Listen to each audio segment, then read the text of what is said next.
మొదటిగా ఈరోజు international women's day celebrate చేసుకుంటున్నాం. మహిళలందరికీ wishing you happy and blessed international women's day. Thank you so much for warm gathering this evening. ఈరోజు నాకు ఇచ్చిన అంశం విలపించు ప్రవక్త. ఈ వాక్యాన్ని నేను చూసినప్పుడు I would like to see it in different angle. నాకు ఒక ప్రశ్న వచ్చింది. కొన్ని ప్రశ్నలకి నేను సమాధానం వెతకాలని ఆశపడుతున్నాను.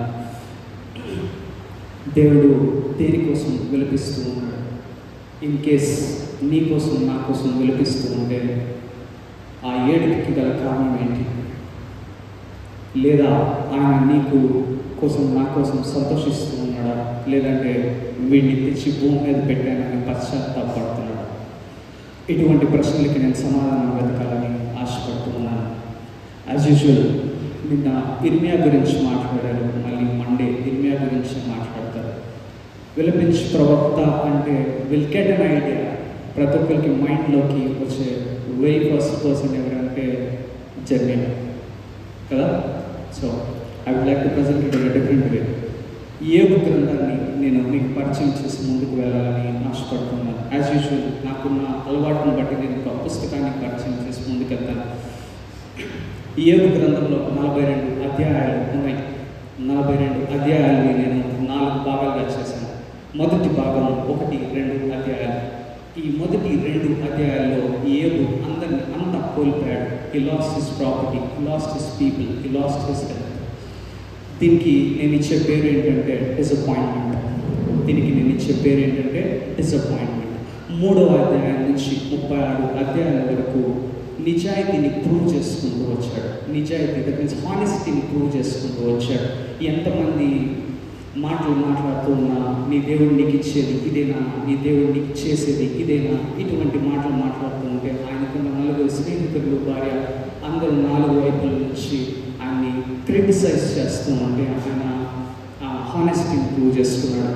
దానికి నేను ఇస్తున్న పేరు directness. Directness means proving the honesty, directness. And 3వదిగా 37 నుంచి 41 అధ్యాయం వరకు దేవుడు ఆయనని 64 ప్రశ్నలు అడిగాడు. 64 ప్రశ్నలు ఎటువంటి అంటే just straight forward question where he do not have answers. ఆయనకి ఆన్సర్స్ లేవు. ఆ భాగానికి నేను చెప్పేది డిస్క్రీట్ అంటే మన దగ్గర నాలెడ్జ్ ఉండి కూడా సైలెంట్ అయిపోతాం కొన్ని ప్రశ్నలకి. We do not have a logic to answer it. Last 42వ అధ్యాయంలో ఆయన ఒక తీర్మానం తీసుకుంటాడు. ఈ ప్రశ్నలన్నిటికీ నాకు సమాధానం అవసరం లేదు, నాకు ఈ లోకంలో ఏం అవసరం లేదు, కానీ నాకు నువ్వు ఉంటే చాలు అని 42వ అధ్యాయంలో యోబు దేవునితో మాట్లాడటం మనం చూస్తాం. దాన్ని నిరీక్షణ అంటాం. నేను ఇంగ్లీష్లో దాన్ని డ్రీమ్, హోప్ అనొచ్చు. ఈ 4 పదాలు మనం కనుక గుర్తుపెట్టుకోగలిగితే ఈ పుస్తకాన్ని మనకి ధ్యానం చేయడానికి ఈజీగా ఉంటుంది. 1 is disappointment, 2 directness, and 3rd one is discreet, and 4th one is dream. 4 D's కనుక మనం గుర్తుపెట్టుకోగలిగితే ఈ పుస్తకాన్ని మనం చాలా ఈజీగా ధ్యానం చేయగలుగుతాం. ఈ పుస్తకాన్ని ఎందుకు పరిచయం చేసేది అనేది లాస్ట్లో ఐ విల్ స్పీక్. ఈరోజు ఇచ్చిన అంశాన్ని బట్టి విలపించు ప్రవక్త. ఈ విలపించు ప్రవక్త మనకిచ్చిన ఈరోజు సువార్త పాఠ్య భాగం ఎవరైనా నాకు ఒక్కసారి చదివి వినిపిస్తారా? లూకాసు సువార్త 19వ అధ్యాయం 41 నుంచి 44 వచనాల వరకు.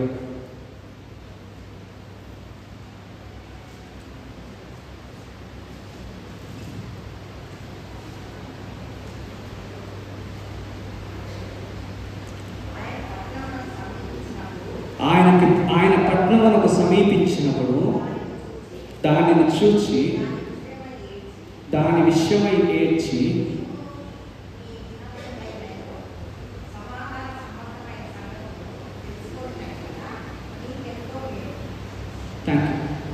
ఆయన యెరూషలేము పట్టణానికి వచ్చి దానిని చూసి ఏడ్చాడండి.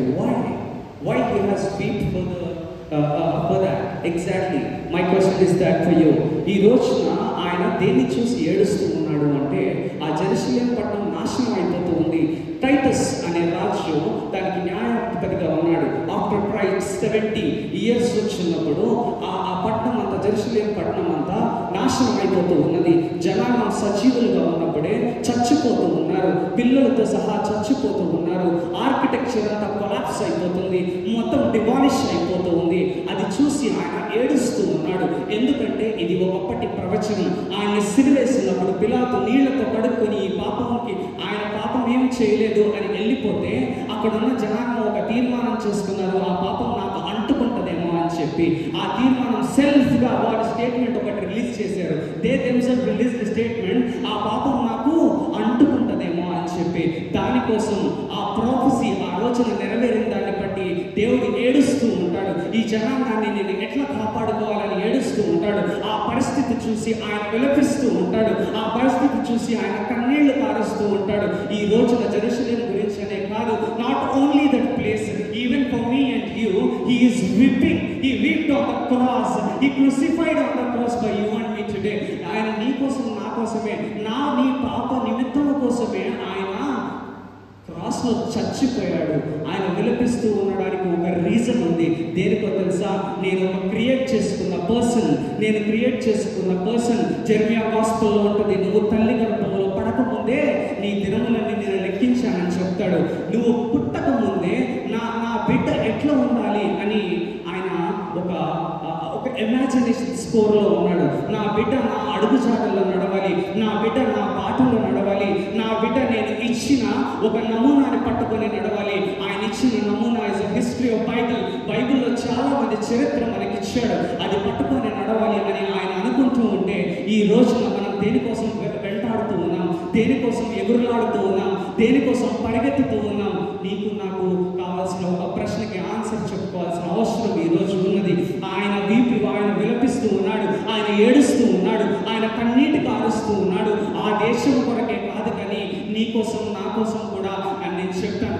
రెండవదిగా ఆయనని ఎవరు రికగ్నైజ్ చేయలేదు. ఎందుకు రికగ్నైజ్ చేయలేదంటే ఆయన దేవుడు అని ఎవరు అంగీకరించలేదేమో, అందుకని ఆయన్ని రికగ్నైజ్ చేయలేదు. ఆయన్ని రికగ్నైజ్ చేయాలంటే ఏం చేయాలో తెలుసా? మనం ప్రార్థన చేయాలి. ప్రార్థన అంటే it should be a bridge between you and lord. ఆ బ్రిడ్జ్ నీకు లేనప్పుడు, ఆ ప్రార్థన నువ్వు చేయలేనప్పుడు ఆయన నువ్వు మర్చిపోతావు, ఆయన నువ్వు రికగ్నైజ్ చేయలేకపోతావు. ఈరోజు ఆయన నీ ముందు ఉండి నేను దేవుణ్ణి అని చెప్పుకునే పరిస్థితి నేను ఆయనకి కల్పిస్తూ ఉన్నాం. ఇటువంటి పరిస్థితుల్లో చూసి ఆయన విలపిస్తూ ఉన్నాడు. యేసయ్య he himself came onto earth and weeping for each and everyone in the world. Jerusalem కోసం, అక్కడ ఉన్న ప్రజల కోసం ఏడ్చాడు. జెర్మియాలో ఉన్న ఆర్కిటెక్చర్ మొత్తం పడిపోతుంటే ఏడ్చాడు. కానీ యేసుక్రీస్తు ఆయనే కిందకు వచ్చి నీ కోసం నా కోసం ఏడుస్తూ ఉన్నాడు ఈ దినాన. మూడవదిగా ఆయన గ్రేస్ ని మనం ఎక్స్పీరియన్స్ చేస్తున్నాం, ఆయన లవ్ ని మనం ఎక్స్పీరియన్స్ చేస్తున్నాం, ఆయన చేసిన అద్భుత కార్యాలని మనం ఎక్స్పీరియన్స్ చేస్తున్నాం. But still people are not able to accept him as a Christ, as a Lord of them. ఎందుకు దీనికి నేను కొన్ని ఎగ్జాంపుల్స్ చెప్తాను. ఇజ్రాయేలు దాహం వేసి దప్పికతో ఉన్నప్పుడు మోషే ప్రార్థన చేస్తే కొండల నుంచి నీళ్ళు వచ్చినాయి. It is a major example, we can look into. వాళ్ళు ఎర్ర సముద్రాన్ని దాటడానికి ఆ సముద్రం ఒడ్డున ఉన్నప్పుడు ఆ సముద్రం దాటడానికి 2 పాయలుగా చేసి he has given them a way to cross that sea. ఇంత అద్భుత కార్యాలు చేసినప్పటికీ ఆయన ప్రజలు ఆయన యాక్సెప్ట్ చేసే పరిస్థితి లేదు. దాన్ని చూసి ఆయన విలపిస్తూ ఉన్నాడు. ఎందుకు విలపిస్తూ ఉన్నాడు అంటే ఆయన గుర్తుపట్టే పరిస్థితుల్లో లేదు. ఆయన చూసి ఆయన యాక్సెప్ట్ చేసే పరిస్థితుల్లో మనం లేము. ఈరోజు నా పరిస్థితి కూడా అంతే. Where are the standing? ఆయన క్రియేట్ చేసిన ఈ వరల్డ్ని మనం ఎంజాయ్ చేస్తూ ఉన్నాం, ఆయన ఇచ్చిన ఆపర్చునిటీస్ని ఎంజాయ్ చేస్తూ ఉన్నాం, ఆయన మనకిచ్చిన బ్లెస్సింగ్స్ని ఎంజాయ్ చేస్తూ ఉన్నాం. But are we accepting as himself into your heart? నువ్వు నీ హార్ట్లోకి ఆయన నిజంగా యాక్సెప్ట్ చేస్తూ ఉన్నావా? ఇది నీకు ఒక ప్రశ్న, నీకు నాకు ఆన్సర్ చేయాల్సిన ఒక ప్రశ్న. దానికోసం ఈరోజు ఆయన విలపిస్తూ ఉన్నాడు. ఎంతో మంది విలపించినప్పటికీ ఆయన విలాపంలో ఒక ప్రత్యేకత ఉన్నది. ఆయన నిన్ను క్రియేట్ చేసుకున్నాడు. నీ కన్న తల్లిదండ్రులు నీ జీవితం పాడైపోతూ ఉంటే ఏడుస్తున్నారు అన్న దానిలో ఎంత న్యాయం అయితే ఉందో ఆయన ఏడుపులో కూడా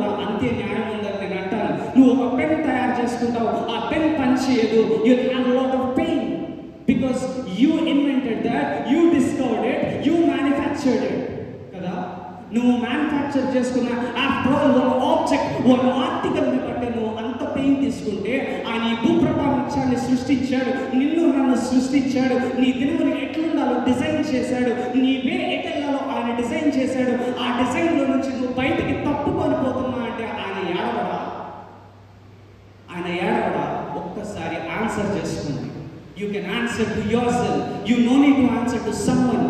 You no need to answer to someone.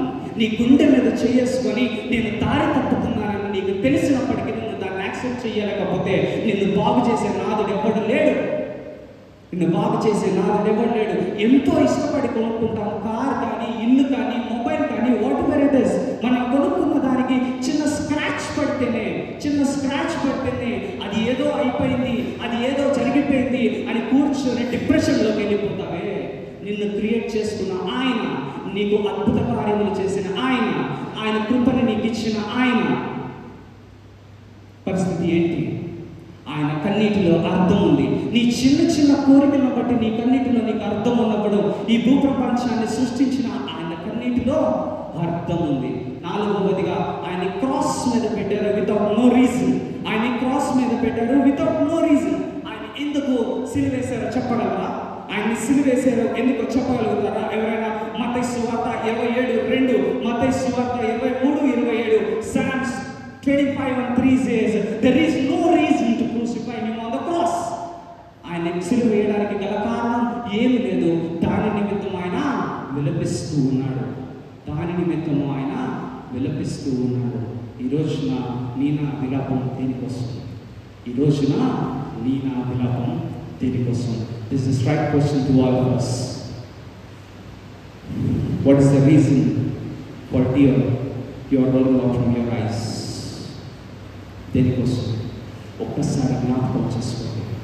ఆ ప్రశ్నకి నువ్వు ఎవరికి సమాధానం చెప్పగలగాలి? నీ మనస్సాక్షికి నువ్వు సమాధానం చెప్పుకోగలిగితే చాలు. ఆ జెరూసలేం పాడైపోతుంది, రాయి మీద రాయి కూడా నిలబడదు అన్న ఆ ప్రొఫెసీ నెరవేరినప్పుడు దాన్ని చూసి ఆయన ఏడుస్తాడు. 2, ఆయనని ఎవరు గుర్తుపట్టలేదని ఏడుస్తాడు. 3, ఆయన గ్రేస్ని, ఆయన బ్లెస్సింగ్స్ని ఎక్స్పీరియన్స్ చేసి హోసన్నా అని పాడి అద్భుత కార్యములు చూసిన జనాలను గుర్తుపట్టలేదని ఏడుస్తాడు. 3వదిగా వాట్ రీజన్ నన్ను సిలువ వేసుకొని చూస్తున్నాను. ఈరోజు ఆయన విలాపానికి ఒక అర్థం ఉంది. నీ నా విలాపానికి అర్థం ఉందా? ఒకసారి యోగ గ్రంథం 15:4 వివరించి వినిపిస్తారా?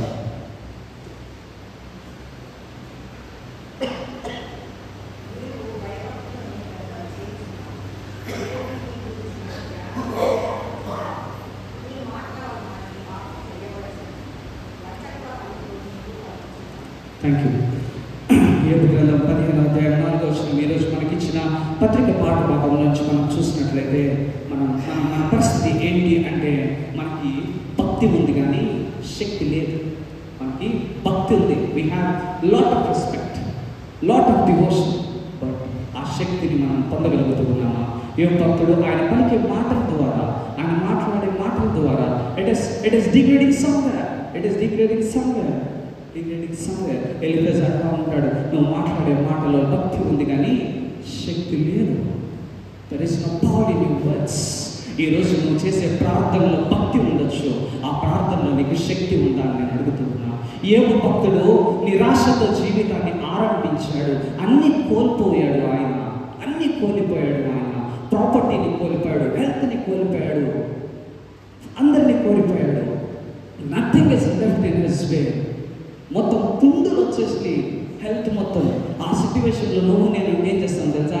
దేవుడిని పచ్చి బూతులు తిడతాం. ఈ భూప్రపంచంలో లేని బూతులన్నీ మనం తిడతాం.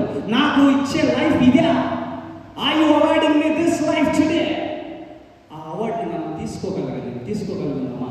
ఇట్లాంటి మాటలు మనం మాట్లాడినప్పుడు ఆయన విలపించక ఏం చేస్తాడు? చాలా మంది అంటూ ఉంటారు, నేను చాలా వదులుకుని దేవుని సేవలోకి వచ్చాను, నేను చాలా కష్టకాలంలో నుంచి దేవుని సేవలోకి వచ్చాను. నో నో, నువ్వు ఏమి వదులుకొని దేవుని సేవలోకి రాలేదు. నువ్వు ఏమి మార్చి కష్టకాలంలో నుంచి దేవుని సేవలోకి రాలేదు. You are lucky enough. Why? Because ఆయన నిన్ను ఏర్పాటు చేసుకున్నాడు. ఆయన నిన్ను ఒక యూనిక్ పర్సన్ గా ఏర్పాటు చేసుకున్నాడు. He identified as a unique person to use as his messenger. ఆయన మాటల్ని మోసేవాడిగా నిన్ను యూజ్ చేసుకోవడానికి ఆయన నిన్ను ప్రత్యేకపరుచుకున్నాడు. అటువంటి పరిస్థితుల్లో అంటాం, నేను పాస్టర్ కాకముందే నా లైఫ్ చాలా బాగుండేది, బట్ నేను పాస్టర్ అయ్యా. ఒక పాస్టర్ చెప్తూ ఉంటారు, నాకు బాగా తెలిసిన అతను, నేను చాలా కార్పొరేట్ వరల్డ్కి పనిచేశాను. I was earning crores of rupees, but God called me for His purpose. Today I am preaching. ఆ లైఫ్ నేను వదులుకొని వచ్చినప్పుడు చాలా పశ్చాత్తాపడ్డాను. ఇంట్లో వాళ్ళు కూడా నన్ను ఎంకరేజ్ చేయలేదు. ఎందుకంటే అంటారు, ఇంట్లో వాళ్ళు అంటారట, ఇంత సంపాదన నీకు సేవకి వెళ్తే వస్తుందా అని. కానీ what he says, you know, నన్ను దేవుడు ప్రత్యేకించుకున్నాడు. దేవుడు నన్ను ప్రత్యేకపరుచుకున్నాడు. ఆయన పని చేయడానికి నన్ను ప్రత్యేకపరుచుకున్నాడు. అటువంటి స్థితిలో నేనున్నప్పుడు నేను ఆనందపడాలి కానీ పశ్చాత్తాపడకూడదు. అటువంటి స్థితిలో నువ్వు ఉన్నప్పుడు యేసయ్య ఆనందపడుతూ ఉంటాడు. లేదు, నా ఇష్టానుసారంగా జీవిస్తానని నువ్వు అనుకుంటూ ఉంటే ఆయన నిజంగా నీ కోసం నా కోసం కూడా విలపిస్తూ ఉంటాడు. అది జ్ఞాపకం చేసుకో. These are all the situations. ప్రతి ఒక్కరికి ఒక సిట్యువేషన్ వస్తుంది. ప్రతి ఒక్కరికి ఒక కోరిక ఉంటుంది. ఆ కోరిక తీర్చుకోలేనప్పుడు మోకరించి కన్నీటి ప్రార్థన చేస్తూ ఉంటాం. దేనికోసం తెలుసా? దేవా నాకు కార్ కావాలి, దేవా నాకు ఇల్లు కావాలి. There is a mansion ready for you, there is a vehicle ready for you, there is దేవదూతలు వచ్చి నేను పట్టుకెళ్తారని ఆయన చెప్తూ ఉంటే నువ్వు లోకానుసారమైన జీవితం కోసం ఈరోజు తాపత్రయపడుతూ ఉన్నావు. You are anxious to that things, you are anxious, you are expecting lot of things in the world. అటువంటి విలాపం నీకు ఉంటే ఈ రోజున నీ హృదయాన్ని శుద్ధి చేసుకోగలవా? నీకు ఒక చేతిలో పవర్ కావాలి, ఇంకో చేతిలో మనీ కావాలి. This is the mindset we have, this is the mindset we have today. అటువంటి విలాపం కనుక నీకు ఉండి ఉంటే, అటువంటి కన్నీరు ప్రార్థన కనుక నువ్వు చేస్తూ ఉంటే, ఆ ప్రార్థనలో తప్పు ఉన్నదని గ్రహించి ఈరోజు నువ్వు మారగలవా? ఈరోజు నువ్వు మారగలవా? It's a right question for everyone. నాకు ఈరోజు ఒక ప్రమోషన్ రావాలి అని మోకరించి నీ గ్రోత్ కోసం నువ్వు ప్రేయర్ చేయడంలో తప్పు లేదు. కానీ దేవుడిని వదిలేసి అదే నాకు గొప్ప అనుకొని ఫీల్ అవుతున్నావు చూడు, అదే నువ్వు చేసే పెద్ద తప్పు. నీ గ్రోత్, నువ్వు ఎదగడంలో తప్పు లేదు. నువ్వు ఎదుగుతుంతో పాటు దేవుల్లో ఎదుగుతున్నావా అనేది ఒకసారి చూసుకో. Are you balancing your professional and your spiritual life today? You have a straight question for each and everyone. Are we balancing our life professionally and spiritually? ఆఫీస్కి వెళ్ళి వర్క్ లైఫ్ బ్యాలెన్స్ గురించి మాట్లాడుతూ ఉంటాం. ప్రతి ఒక్కరు మాట్లాడతారు, 9 to 6 జాబ్ చేయాల్సి వస్తుంది, నాకు 9 to 4 అయితే కంఫర్టబుల్, లేదంటే 9 to 5 అయితే కంఫర్టబుల్, లేదంటే 10 to 6 అయితే కంఫర్టబుల్. ఎందుకంటే పొద్దున నా స్కూల్కి వెళ్ళేటప్పుడు నా పిల్లల్ని డ్రాప్ చేయొచ్చు, I can pick up. You are just looking at wrong lens. ఆ రాంగ్ లెన్స్ తీసే రైట్ లెన్స్ పెట్టుకో. ఒక ప్రొఫెషనల్ లైఫ్ ని ఏ విధంగా అయితే నువ్వు కోరుకుంటూ ఉన్నావో అదే విధంగా నువ్వు స్పిరిచువల్ లైఫ్ ని కోరుకునేలాగా నీ జీవితాన్ని బాగు చేసుకో. లేకపోతే దేవుడు నీ పట్ల నా పట్ల విలపిస్తూ ఉన్నాడు. We have seen right examples. ఆయనంతటిగా ఆయన కిందకి దిగి వచ్చి ఏడుస్తూ ఉన్నాడు కన్నీటితోటి. అపొస్తలుల కార్యములు 1:8 ఆయన చెప్తాడు, పరిశుద్ధాత్మని నేను పంపిస్తూ ఉన్నాను, వాడు అద్భుత కార్యములు చేసినప్పుడు నీ జీవితంలో సాక్ష్యాన్ని నాకు ఇవ్వగలవా? ఎందుకు అడుగుతున్నాడు తెలుసా? The world is unable to recognize him. దేవునిగా ఈ ప్రపంచం ఆయన్ని అంగీకరించలేకపోతుంది. అందుకని నీ నా సాక్ష్యం అడుగుతున్నాడు. అటువంటి జీవితాన్ని మనం కాదని, అటువంటి జీవితాన్ని మనం కాల్తో తన్నేసి where we are walking to, where we are running to, ఎక్కడికి పరిగెత్తుతూ ఉన్నావు, ఎక్కడికి నడుస్తూ ఉన్నావు? ఒక్కసారి ఆలోచించు. నీ ప్రార్థన, నీ విలాపం, నీ కన్నీరు నీ కుటుంబాన్ని నిమిత్తం ఉండాలి, నీ సంఘాన్ని నిమిత్తం ఉండాలి, నీ ఫ్రెండ్స్ నిమిత్తం ఉండాలి, నీ రిలేటివ్స్ నిమిత్తం ఉండాలి. దేవా, నా స్నేహితులు పాపపు ఊబిలో మునిగిపోయి ఉన్నారు యేసయ్య, ఈ రోజున వాళ్ళని లేవడానికి నాకు సహాయం చేయగలవా? నేను ఇన్స్పైర్ చేయగలిగే లైఫ్ని నాకు ఇవ్వగలవా అనుకుంటూ అని ప్రార్థన చేసేవాళ్ళు ఎంతమంది ఈ రోజున నా కుటుంబంలో నా ఫ్యామిలీ బాగుంది, నా భార్య బాగుంది, నా పిల్లలు బాగున్నారు, నా అన్న పాపపు ఊబిలో మునిగిపోయి ఉన్నాడు, ఆయన లేపడానికి నాకు సహాయం చేయగలవా అని వాడు ఎంతమంది? Instead, we are so happy for them because you are happy in God's spirit, you are happy in His grace. వాడు పాడైపోతున్నాడు, నువ్వు ఒక మెట్టు ఎత్తులో ఉన్నందుకు వీఆర్ ఫీలింగ్ హ్యాపీ. నువ్వు ఏడ్చాల్సింది పోయి ఆనందపడుతున్నావు. అటువాడి గురించి దేవుడు పశ్చాత్తాపడతాడు. ఇట్లాంటి వాడినా నేను భూమి మీదకి పంపించింది, ఇట్లాంటి వాడినా నేను ఎన్నుకున్నది, ఇట్లాంటి వాడినా నేను జీవితం ఇచ్చింది, ఇట్లాంటి వాడిగా నేను బ్లెస్సింగ్స్ ఇస్తుంది. నువ్వు ఎవరినైనా ఇంట్లో ఒకడికి నమ్మి లైఫ్ని ఇస్తే వాడు ఎప్పుడైనా మోసం చేస్తే నువ్వేమనుకుంటావు తెలుసా? వీడిగా నేను లైఫ్ ఇచ్చాను, వీడిగా నేను సహాయం చేశాను, వీడిగా నేను తిండి పెట్టాను. This how we think. ఇదే మాదిరిగా దేవుడు థింక్ చేస్తే నా పరిస్థితి ఏంటి? ఇదే మాదిరిగా దేవుడు థింక్ చేస్తే నా పరిస్థితి ఏంటి? ఒక్కసారి ఆలోచించుకో. అబ్రహాం విలపించి ప్రార్థన చేశాడు. జెనసిస్ 18 రెండో వచనం నుంచి నువ్వు చదివితే ఆయన కన్నీటి ప్రార్థన చేశాడు. ఎక్సోడస్ 32 మనకి మొత్తం మనకు చదివితే, అన్ని వచనాలు చదివితే, నేను దాన్ని ఆరన్ వర్సెస్ మోసెస్ అని పిలుస్తాను. దాన్ని ఆరన్ వర్సెస్ అండ్ మోసెస్ అని. ఎందుకంటే కింద తమ్ముడేమో ఒక బంగారు దాంతో దూడ చేసి పూజ చేయమని చెప్తాడు, పైన అన్నేమో వారి కోసం ప్రార్థన చేస్తూ ఉంటాడు. వాడు పాపం చేస్తున్నాడు, వాడిని క్షమించని ప్రార్థన చేస్తూ ఉంటాడు. That is how we have to think. That is how we have to weep in front of Lord. That is how we have to cry in front of Lord. That is how we have to cry for everyone in the world. అట్లాంటిది మర్చిపోయి బ్రతుకుతూ ఉన్నాం మనం ఈ రోజున. అట్లాంటి life స్టైల్ని మర్చిపోయి బ్రతుకుతున్నాం. ఎవడేమైపోతే నాకెందుకు, మరి నువ్వేమైపోతే దేవునికి ఎందుకు? ఎవడేమైపోతే నాకెందుకని నువ్వు అనుకుంటే, నువ్వేమైపోతే దేవునికి ఎందుకు? నీ కన్నీరు ఆస్తి కోసం ఉందేమో, నీ కన్నీరు డబ్బు కోసం ఉందేమో, నీ కన్నీరు ఇంకా దేనికోసమే ఉందేమో, నీ కన్నీరు లోకానుసారమైన ఎంజాయ్మెంట్ కోసం ఉందేమో. ఈ రోజున ఆ జీవితాన్ని నువ్వు మార్చుకోగలుగుతావా? ఒక్కసారి జ్ఞాపకం చేసుకో. లాస్ట్ వన్ ఇలిస్ట్రేషన్ చెప్పి నేను ముగిస్తాను. స్కాట్లాండ్లో జాన్ నాక్స్ అనే ఒక పాస్టర్ ఉన్నారు. 25 సంవత్సరాలకి ఆయన జీవితాన్ని సమర్పించుకున్నాడు స్కాట్లాండ్ కోసం. చాలా ధనికుల కుటుంబంలో జన్మించాడు. ఆఫ్టర్ క్రైస్ట్ 1513 ఇయర్లో ఆయన జన్మించాడు. 25 సంవత్సరాలు వచ్చినాయి. తల్లిదండ్రులు ఇద్దరు క్యాథలిక్స్. ఆయన జీవితంలో ఒక భారం ఉంది. ఆయన స్కాట్లాండ్ కోసం జీవించాలని ఆశపడుతున్నాడు. దేవుడికి ఏ రీతిగా ప్రార్థన చేస్తారో తెలుసా? స్కాట్లాండ్ నాకు ఇచ్చేసి, లేదంటే నా ఆత్మని నువ్వు తీసుకొని వెళ్ళిపో. స్కాట్లాండ్ నాకు ఇచ్చేయి. I want to save them for you. ఆ ఆత్మలు నేను నీకోసం నేను రక్షించాలని ఆశపడుతూ ఉన్నాను. ఆ స్కాట్లాండ్ నాకు ఇస్తావా అని దేవుని అడిగాడు. ఆయన అనారోగ్యంతో బెడ్ మీద పడినప్పటికీ 2 సంవత్సరాలు అదే అనారోగ్యంతో ఆయన సువార్త ప్రకటించాడు. 1870 సంవత్సరం నవంబర్ 24వ తారీఖు ఆయన భార్య చేత బైబిల్ చదివించుకొని అది విని ఆయన దేవుని సన్నిధిలో కళ్ళు మూశారు. అటువంటి ప్రార్థన మనం చేయగలుగుతున్నాం ఈరోజు. అటువంటి ప్రార్థన మనం చేయలేకపోతే it doesn't make sense for our lives. నువ్వు ఏమేమో గొప్ప కార్యాలు చేయొచ్చు, ఎంతెంతో చేయొచ్చు. బట్ నీ ఇంటెన్షన్ కరెక్ట్గా లేకపోతే, నీ ఇంటిగ్రిటీ కరెక్ట్గా లేకపోతే ఇట్ డజంట్ మేక్ సెన్స్.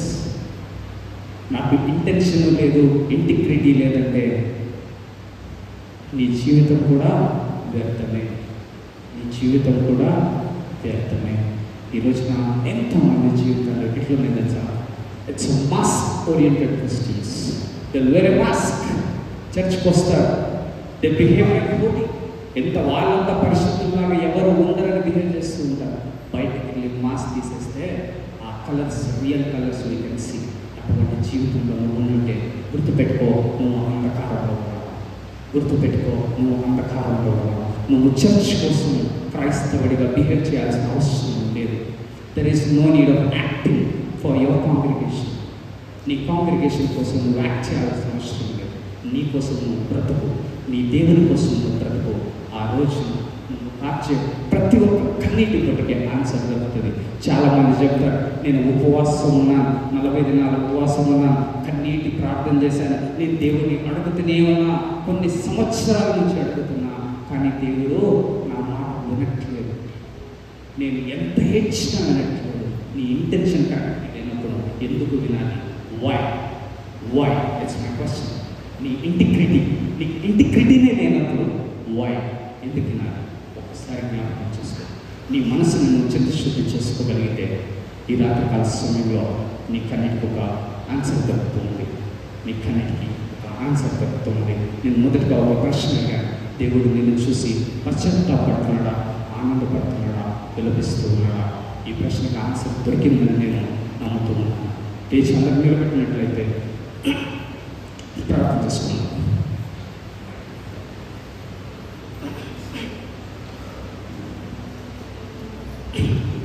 ఈరోజు రాత్రికాల సమయంలో మనమందరం దేవునికి మన జీవితాన్ని సమర్పించుకున్నాము. ఒక్కసారి జ్ఞాపకం చేసుకున్నాం. నువ్వు దేనికోసం అయితే నువ్వు తప్పు చేసి ఉంటే ఈ రాత్రికాల సమయంలో దేవుడు నిన్ను క్షమించాలని ఆశపడుతూ ఉన్నాడు. నీ హృదయం మలినమైపోయి ఉంటే ఆ హృదయాన్ని నీకు శుద్ధి చేయాలని దేవుడు ఆశపడుతూ ఉన్నాడు. డియర్ ఫ్రెండ్స్, ఒక్కసారి జ్ఞాపకం చేసుకోండి. నీ పరిస్థితి ఎటువంటిది? నీ కోసం ఆయన విలపిస్తూ ఉన్నాడు కదా. ఆ కన్నీటిలో ఒక అర్థం ఉంది. నువ్వు దేనికోసమైనా విలపిస్తూ ఉంటే ఆ కన్నీటిలో అర్థం ఉందా? ఒకసారి ఆలోచించుకో. ఆ కన్నీటిలో నిజాయితీ ఉందా? ఒక్కసారి ఆలోచించుకో. ఆ ప్రశ్నకి నీకు సమాధానం లేకపోతే నువ్వు దేవుని అడుగు. ఈ రాత్రికాల సమయంలో ఆ సమాధానం నువ్వు వినడానికి రెడీగా ఉన్నావా? Are you ready for the answer which is going to give it to you? నీకు ఆయన ఆన్సర్ చేసే పరిస్థితిలో ఆయన ఉన్నాడు. ఆయన్ని ఆన్సర్ క్వశ్చన్ అడిగే పరిస్థితిలో నువ్వు ఉన్నావా? ఒక్కసారి ఆలోచించుకో. నీ జీవితం ఎటుపోతుందో ఆలోచించుకో. You want everyone in the world. Every individual to have a purpose, an unique purpose. ఆ పర్పస్ ఏంటో తెలుసుకోగలుగుతావా? ఆ పర్పస్ ఏంటో నువ్వు తెలుసుకోగలుగుతావా? The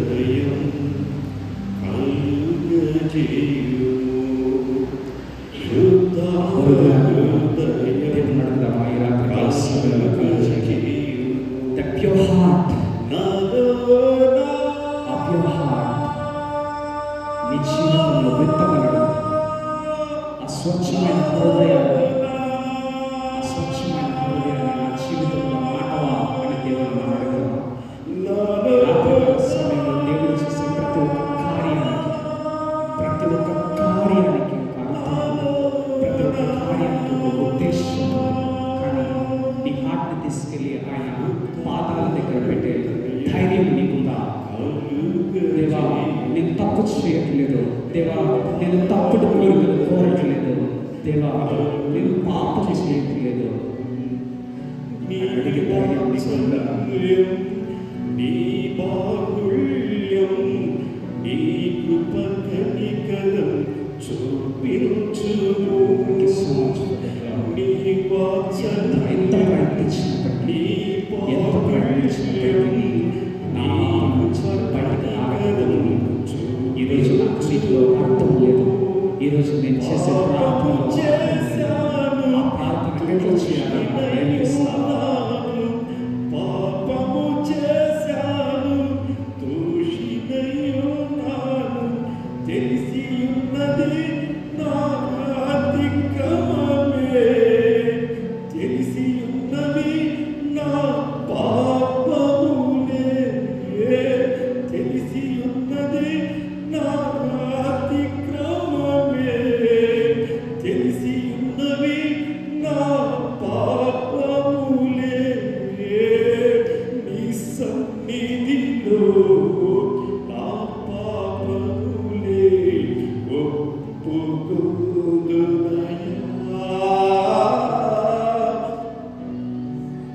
యేసయ్యా, ఈరోజు నీ సన్నిధిలో నా పాపాలు ఒప్పుకోవాలని ఆశపడుతూ ఉన్నాను. ఈరోజు నాతో అందరం కలిసి దేవుని ప్రార్థనలో ఏకీభవిద్దాం.